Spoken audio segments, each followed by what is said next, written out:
Fala pessoal, vamos testar uma nova tecnologia aqui, uma nova gambiarra aqui. Fui bloqueado lá no meu outro Instagram, né? Eu sei que não tem ninguém vendo aqui agora, mas depois verão pela gravação. Então fui bloqueado, então eu vou fazer uma gambiarra aqui, só tenho que esperar um pouquinho. Peraí. Tá bom, meu filho.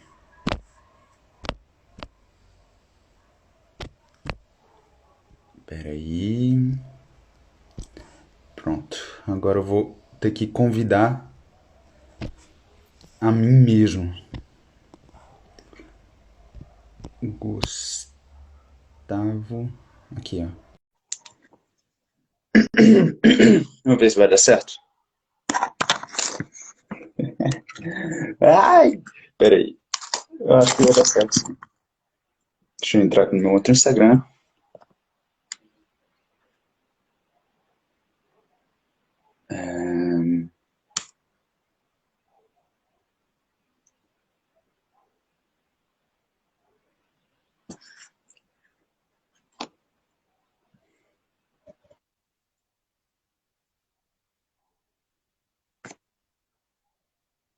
Deixa eu ver se foi.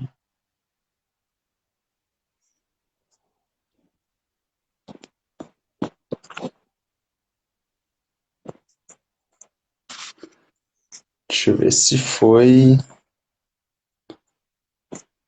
Tá, como é que faz agora?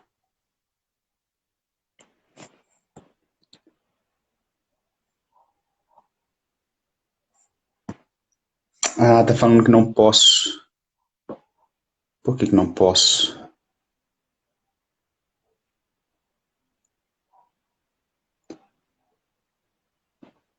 Por que que não posso? Peraí, tá? Por que não posso? Peraí, tá?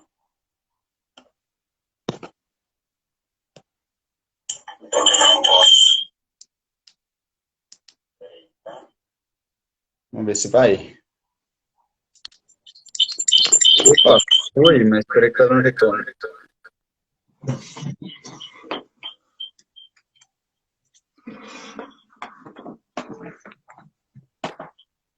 Que gambiarra. Peraí. Olha lá, já tem gente entrando aqui já. Peraí que eu tenho que botar vocês no meu quarto. Vocês conseguem me ouvir? Eu tô falando de duas contas minhas. Vocês conseguem só me dar um retorno se tá tudo certo aí? Se tá dando certo isso aqui?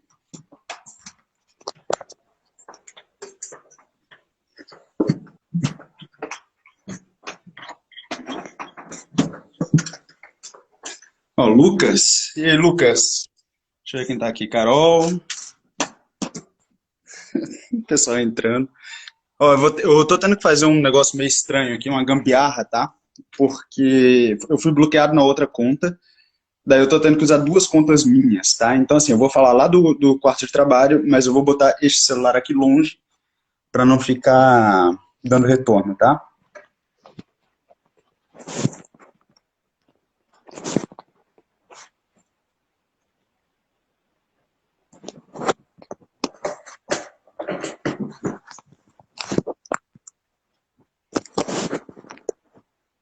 Ok.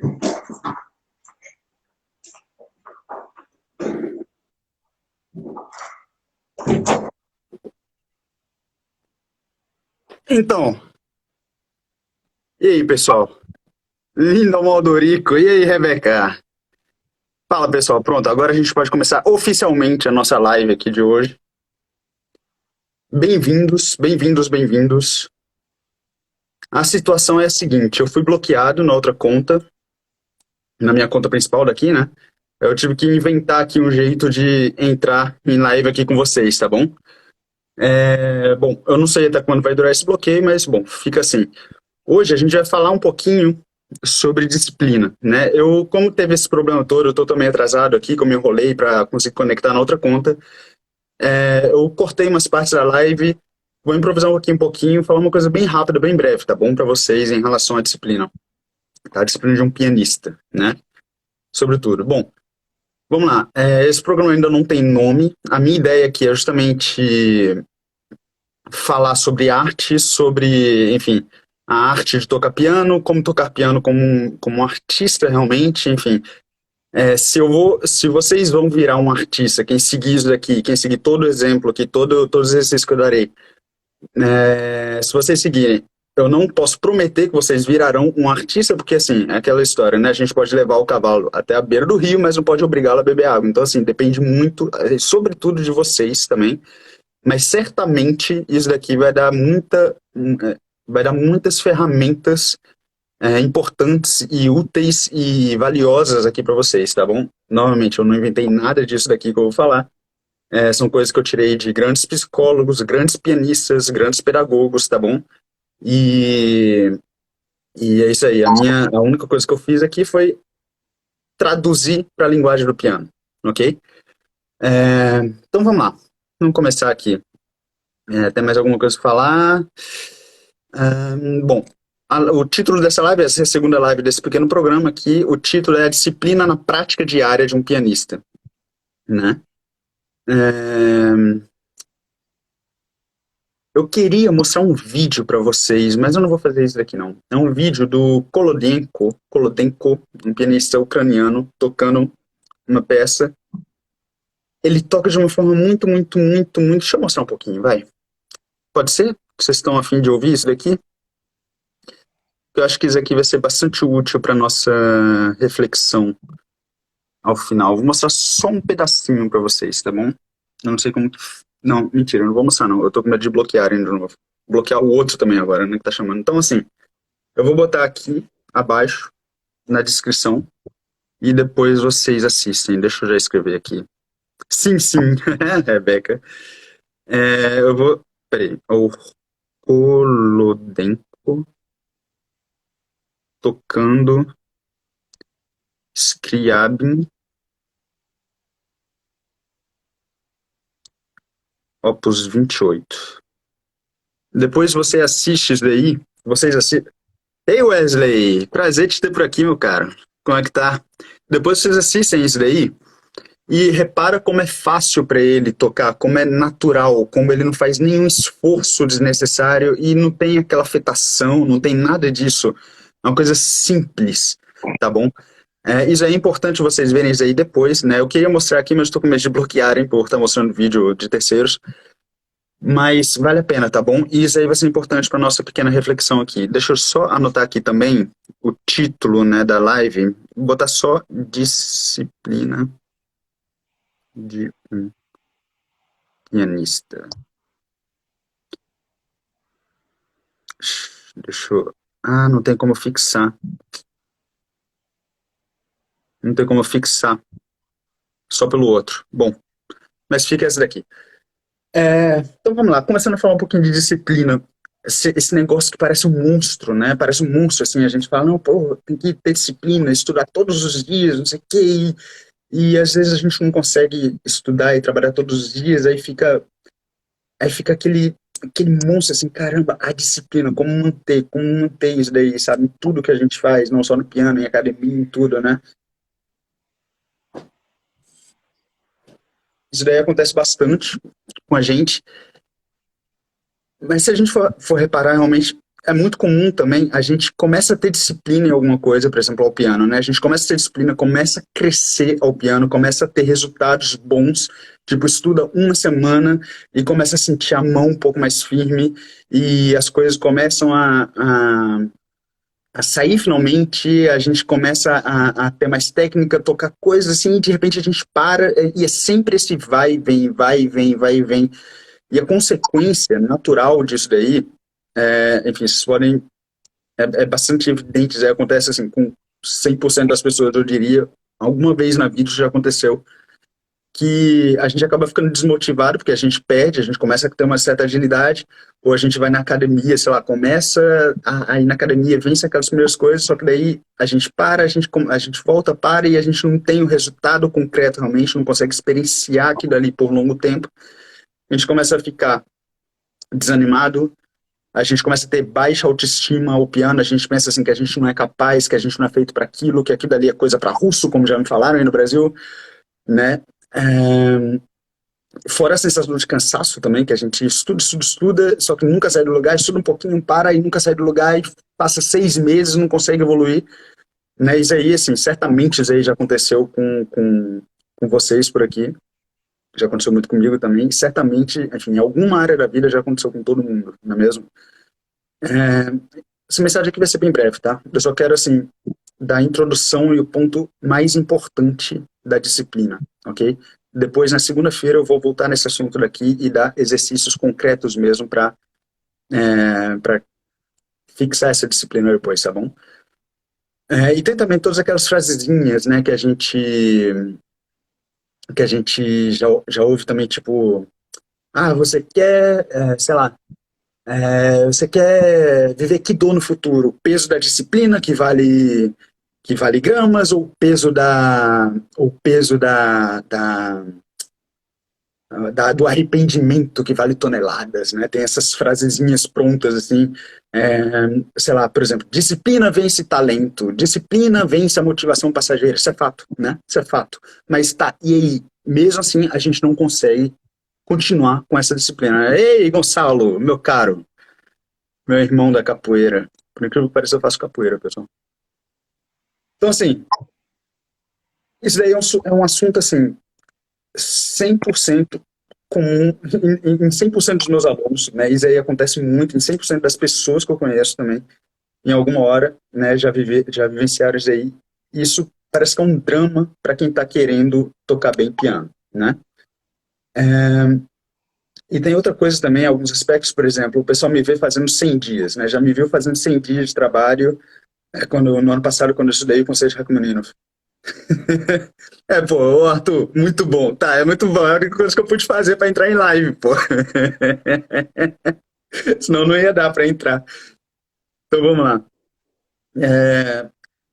E uma coisa também, por exemplo, eu poderia usar isso, justamente esse negócio. Não vou ficar na live, não, eu vou praticar esse aí. Eu poderia vender, por exemplo, justamente essa disciplina que eu tenho ao piano, como uma espécie de tipo, pô, caramba, eu posso me vender para vocês aqui como um guerreiro. Não, pô, isso aqui eu sou um guerreiro, estudo todos os dias, né? Tipo aquela jornada do herói que vai lá e que vence as coisas, enfim. De fato, tem técnicas, né, para a gente conseguir vencer essa desmotivação, né, e essa falta de disciplina. Técnicas bem concretas que eu não vou abordar aqui agora, eu vou abordar isso aí na segunda-feira, tá bom? Só que uma coisa assim que eu queria falar aqui é uma coisa que vem antes mesmo, né, dessa rotina de trabalho cotidiano, dessa disciplina cotidiana, tá bom, de trabalho. Mas algumas coisinhas aqui que eu tô saltando bastante, tá? Eu não vou falar nem de longe, assim, tudo que eu queria falar. Falo depois. Bom, aí, por exemplo, né, a Rebeca foi uma das que eu falei isso aqui, né? Algumas pessoas se espantam, né? Quando eu falo, por exemplo, que nos 100 dias de trabalho de Rachmaninoff, eu só quis estudar por 4 dias, dos 100, né? Que eu estudei, que eu trabalhei, eu só quis 4 realmente. Aí a pessoa fala, uau, né? Que força aqui, não sei o quê. Mas aí tá. Aí a gente pensa, por exemplo, em grandes pianistas, né? Saltando uma parte aqui, quando a gente pensa, por exemplo, em grandes pianistas, assim, tudo bem, eu já perguntei para algumas pessoas, o que você acha, né? Como que você acha que é a rotina de um pianista? E, bom, uns falam que não tem nada demais, que assim, que é uma pessoa que não trabalha, que não faz nada, outros percebem, né? Já pensa que a gente estuda 2, 3 horinhas lá por dia, né? E acontece bastante das pessoas se espantarem quando a gente fala assim que tem época que a gente estuda 8, 10 horas por dia, né? Só que é só o fato da gente pensar, por exemplo, caramba, uma peça de 20, 30 minutos, né? Onde a gente passa, sei lá, 3, 4 dias para tocar 1 minuto de música, sei lá. Agora você pode imaginar aí o tempo que é necessário para montar, né? O tempo e a dedicação e justamente a rotina, a disciplina que são necessárias para conseguir montar todo 1 hora e meia de trabalho de repertório, por exemplo, né? E as pessoas se assustam também, né? Muito jovem aí do Brasil se assusta também, né? Com o tanto de trabalho. Imagina, tem a leitura, a compreensão da peça, a memorização, né? Tem todas as etapas de trabalho que a gente tem que passar. E lá na Suíça, por exemplo, quando eu via também alguns pianistas lá, grandes pianistas lá, né? Um amigo meu francês que estava preparando um concurso onde ele ia ficar 5 horas e meia tocando, né? Tudo decora, enfim, ele tinha que passar isso aí, decora, enfim, tocar bem alto nível, realmente, internacional, que ele chegava no conservatório todos os dias às 8 da manhã e saía às 10 da noite. Todos os dias ele fazia isso, né? Até conseguir se preparar para a competição. Quando a gente vê, por exemplo, o caso do Ricardo Castro, né, que ficou, sei lá, alguns anos, né, dentro de um chalé com um piano, estudando pra caramba antes de ganhar as grandes competições que esse pianista brasileiro ganhou, né? Quando a gente vê vídeo do Cifra falando que assim que ele estuda no mínimo 10 horas por dia quando ele tem concerto, quando está em época de concerto, aí a gente fala, caramba, caramba, como conseguir tal disciplina, né? Isso passa a ser assim, algo algo heróico, né? Enfim, a gente olha assim e a gente olha isso como um mal, como uma dor a ser transpassada, né? A ser assim, a ser a ser vencida, né? E tem essas coisas, só que caramba, é justamente isso daí, é este ponto, né? Ver isto daí como uma dor, como um sofrimento que eu quero falar aqui para vocês hoje de forma bem breve, tá bom? Porque eu acho que é justamente uma pequena mudança de paradigma que a gente tem que fazer, né? Ao invés de chegar a isso aí como uma dor, né? Vocês vão entender onde que eu quero chegar com essa história toda aqui, né? Com toda essa introdução. Agora começa a parte importante que vai, tipo, 5 minutos.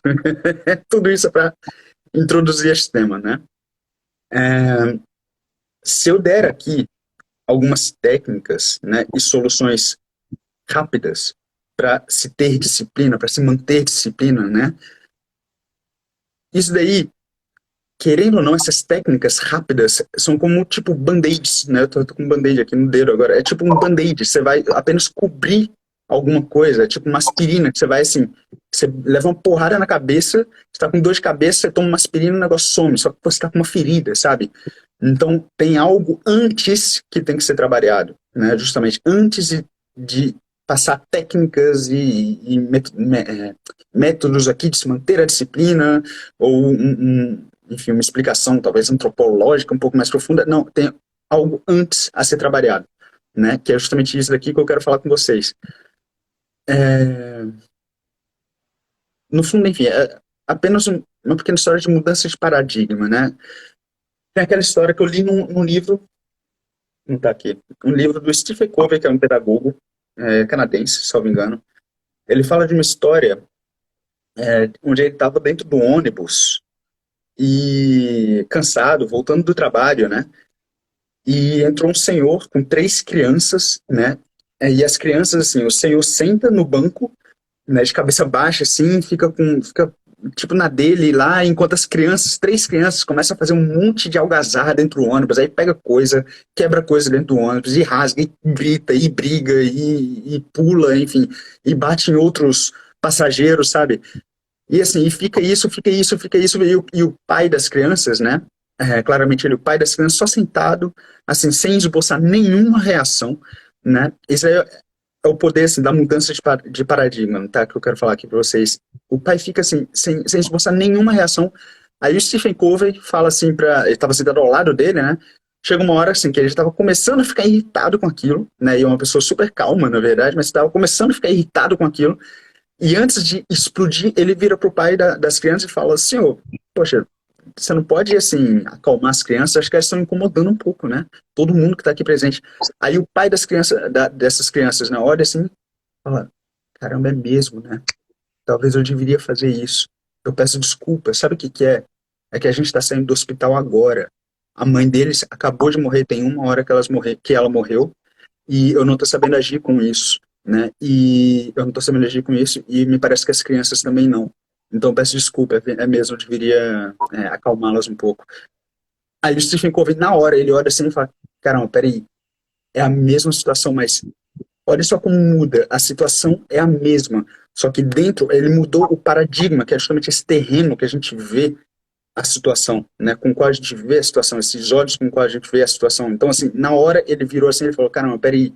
Então, assim, Não é que ele tem que acalmar, eu tenho que estar presente para esse homem. Aí ele começou a falar, se o senhor quer conversar, eu posso ajudar com alguma coisa, enfim. Então, isso aí já dá uma porrada, né? Quando a gente muda simplesmente a forma de ver determinadas situações, né? Determinadas realidades. E tem também um caso que o próprio Stephen Covey fala também, num livro que ele, no mesmo livro, por sinal, que ele fala assim, que ele deu um desenho, né, para umas crianças, onde era um desenho, claramente ali um desenho ambíguo, onde a gente pode ver uma senhora de uns 70 anos e ao mesmo tempo pode ver um, uma jovem de uns 20 anos de idade ali, no mesmo desenho. São linhas pretas com brancas ali, enfim, só coisa um desenho preto e branco, só que tem essa dupla forma de ver aquele desenho, né?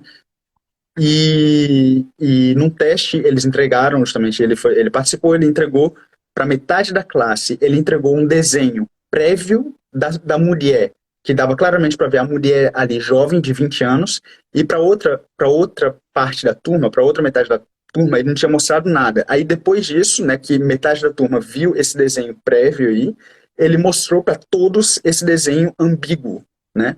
E as pessoas que já tinham a experiência de ver aquela jovem anteriormente, eles viram no desenho projetado no quadro, eles viram imediatamente a mulher de 20 anos, enquanto os outros, alguns viram a mulher de 20 anos, outros viram ali direto a senhora de 70, né? Aí começou aquela briga, eles perguntaram, o que vocês estão vendo? Aí uns falavam, tem uma mulher ali, uma senhora de 20 anos, né, na idade dessa minha avó. Aí outros começaram, não, tem uma mulher jovem, como assim? Está doido, está doido. Aí começou aquela briga na turma, né?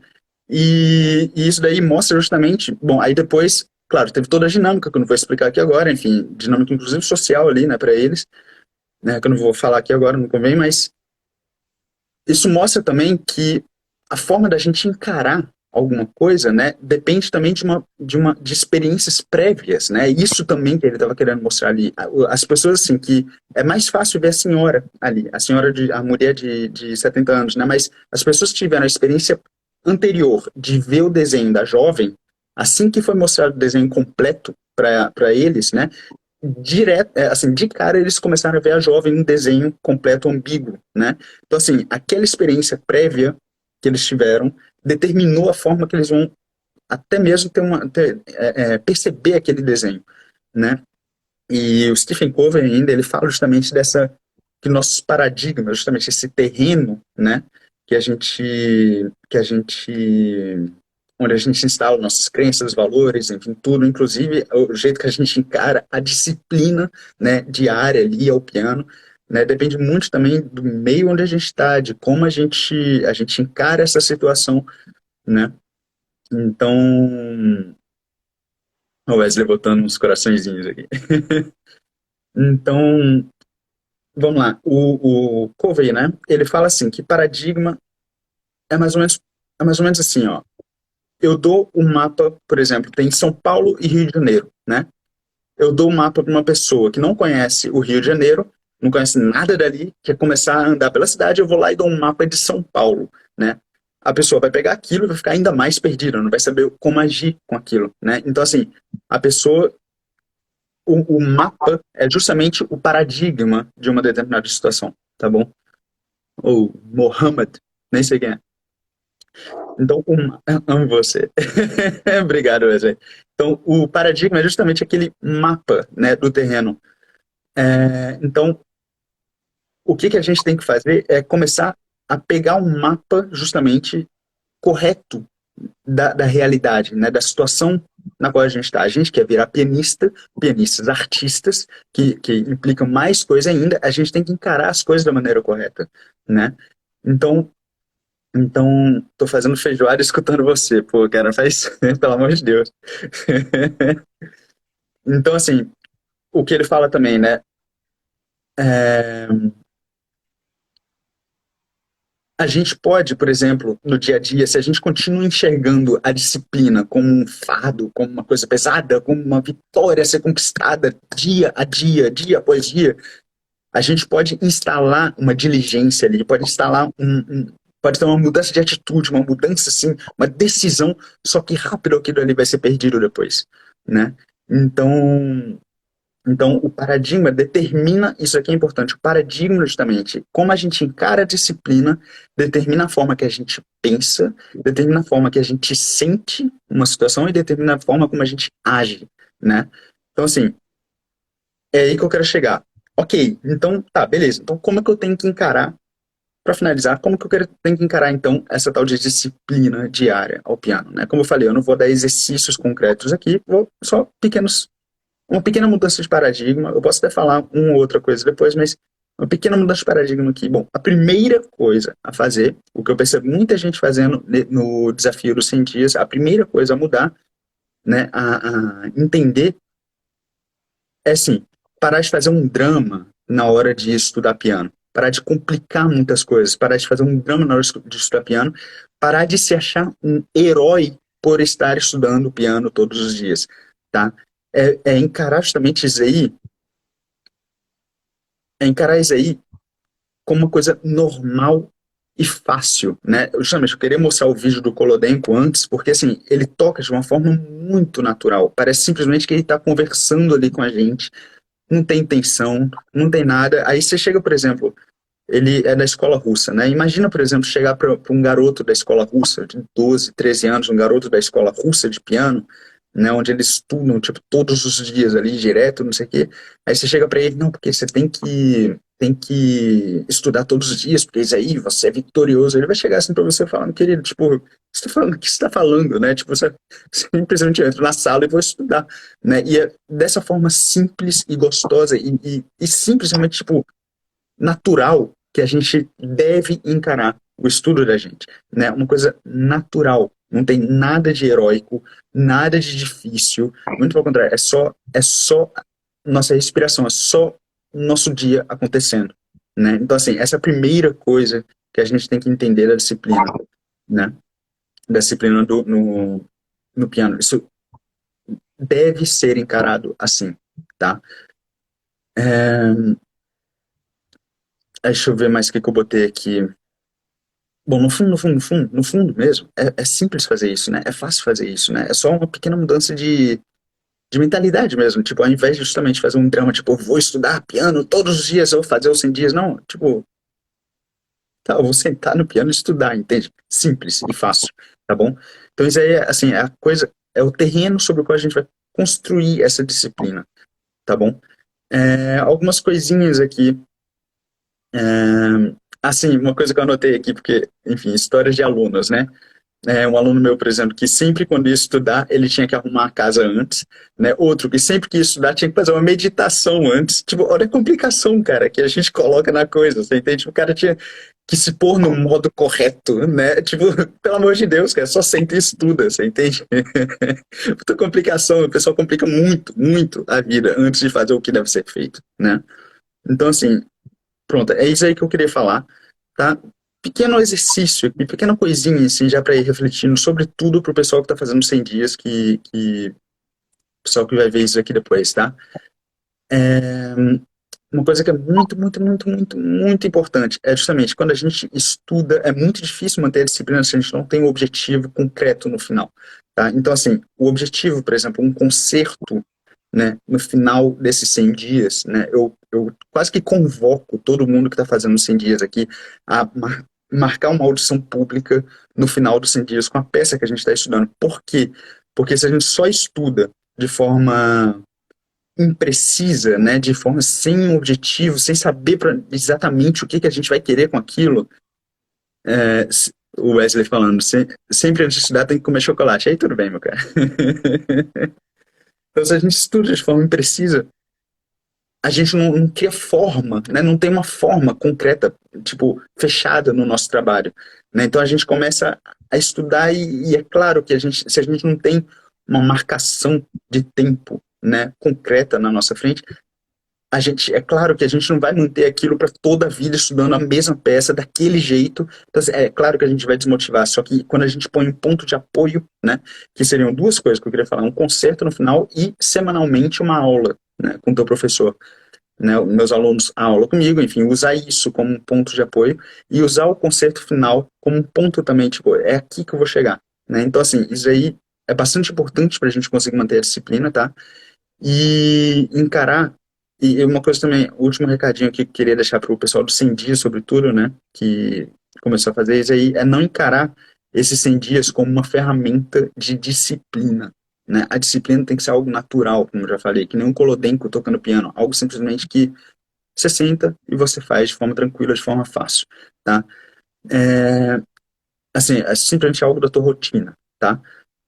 Esses 100 dias não pode ser encarado como uma ferramenta de disciplina. Isso aqui tem que ser encarado como uma ferramenta para se avaliar dia após dia o teu trabalho, a qualidade do teu trabalho, para você ir melhorando. Apenas isto, tá bom? Não use esses 100 dias como uma forma de disciplina, porque é a forma errada de a gente está tentando encarar a disciplina como uma força do braço. Tipo, eu vou fazer os 100 dias.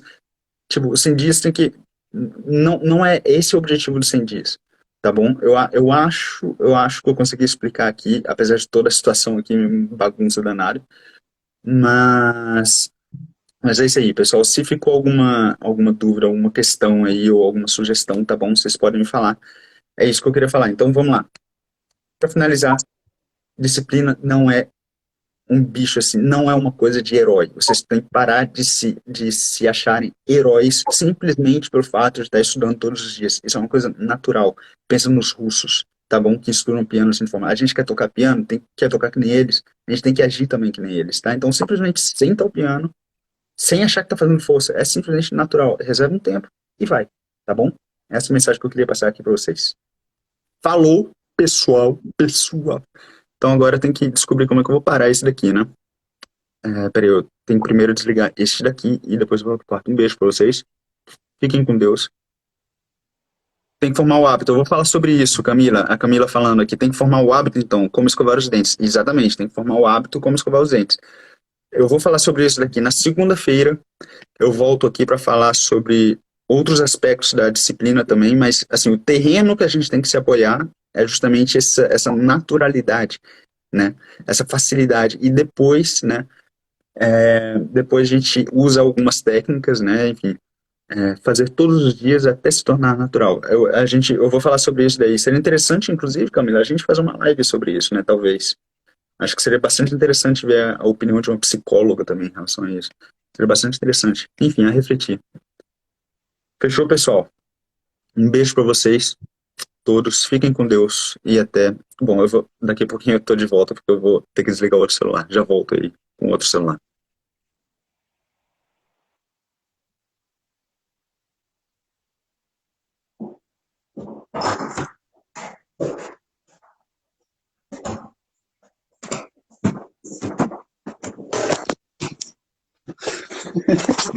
É isso aí, pessoal. Um beijo para vocês. Não sei, até segunda-feira. Segunda-feira a gente volta e fala mais de disciplina. Falou. Beijo, tchau. Fui.